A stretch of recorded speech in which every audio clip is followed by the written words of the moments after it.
mọi đêm phết mất giá ngay đây phải đang đi chạy nè này ắt tay cu rồi cái hào luôn tóc cũng sạch đấy ắt cũng sạch rồi mơ không tê tao luôn tích ơi mơ đi tê tao luôn đó lên thấy nơi nha mọi đêm phết mơ đi ra ơi chăm tê rồi mọi đêm tích xì ra cho chốt thật đau lên ơi anh thật đau lên ót ót anh thật đau lên cái môi anh á anh đau lên lâu làm lâu dương thì em chỉ con chăm tích con anh hẹn vô con một con nha chăm tích anh ơi lên bên đây đau lên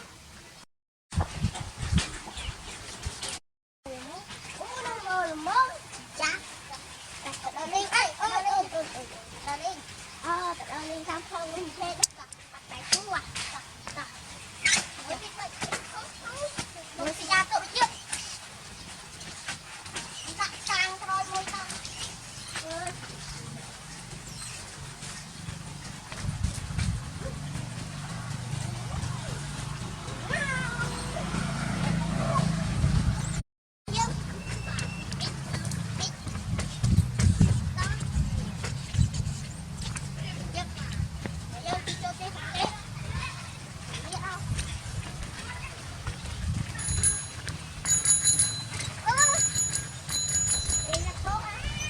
bộ mình đấy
Có lương cái biết.